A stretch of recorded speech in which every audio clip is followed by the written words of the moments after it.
אז אנחנו נלך ישר לסדר הדברים. אני לא אקרא את ה-CV של כל אחד, אלא רק את השם והמקום שממנו בא, כי באמת אחרת אנחנו נסתכל. אז לפי סדר א'-ב' פרופסור, איך אומרים? סוף סוף שאני אדע, אליי או עליי? אילי אלון, מהחוג לפילוסופיה באוניברסיטת תל אביב. כל אחד ייקח מיקרופון, אחרת לא ישמעו אותו שם והוא לא יוקלט. בבקשה, 10 דקות.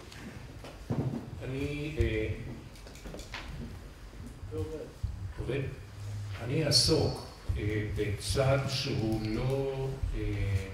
לא עיקרי, כי יש כאן רבים וגדולים וטובים ממני שיעסקו בצדדים העיקריים, ואני אתחיל במסקנה, ואחרי כן אני אסביר למה אני הגעתי למסקנה הזו. המסקנה היא שעל החברה האזרחית הישראלית, ברמה של פרטים, לעשות את כל המאמצים בנפרד, להגיע לקשרים אישיים עם המהפכנים של העולם הערבי, ולנסות על ידי כך להגיע לשלום bottom up, בנוסף לשלום ולהסכמים שעד היום היו רק top down.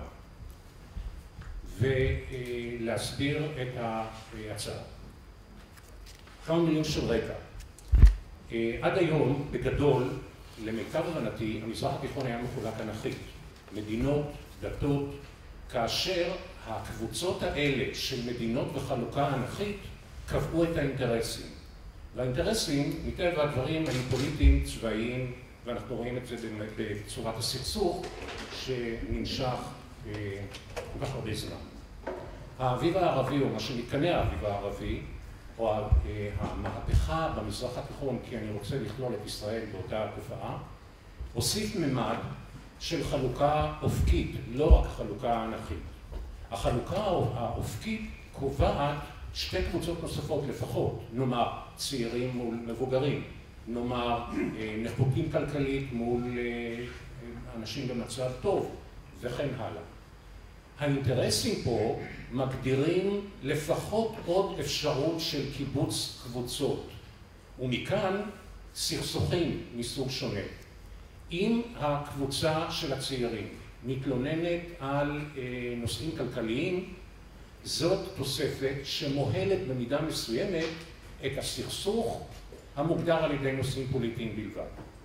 וזאת הזדמנות, מפני שלמנהיגי, נאמר, להקת רוק ישראלית, יכולים להיות אינטרסים דומים עם להקת רוק מצרית או סורית, ולהתחיל לדבר בפייסבוק לא רק על עניינים פוליטיים או צבאיים או היסטוריים או של צדק, אלא איך בונים הרמוניה מסוימת, איך קובעים קצב מסוים. וברבות הימים הקבוצה הזאת תיצור קשר שהוא מוהל את הסיכון הפוליטי. אני יכול לתת כאן סקירה ארוכה מאוד של נימוקים נוספים, אבל רק אני אוותר עליהם רק לשני עניינים. העניין האחד הוא שבשנים האחרונות, בערך החל מספטמבר, מה-11 בספטמבר בצד אחד, ומהאסלאם באירופה ובעולם המערבי מצד שני, נשמעות ונקראות דעות שונות הרבה יותר הומניסטיות, הרבה יותר כוללניות ופתוחות מצד הוגים אסלאמיים ברחבי העולם. הוגים אסלאמיים, אני לא מדבר על הוגים אסלאמיים קומוניסטיים, אלא אני מדבר על הוגים אסלאמיים מהקבוצות של האחים המוסלמיים, מהקבוצות של אל-אזהר. מפליא לקרוא את מה שהאנשים האלה כותבים. ואולי בצמוד למה שאפרים אמר, עלינו לתפוס את קצה החוט הזה ולהתעלות עליו ולחזק אותו במקביל לפעילות של החברה המתמרדת מול החברה המתמרדת. תודה רבה.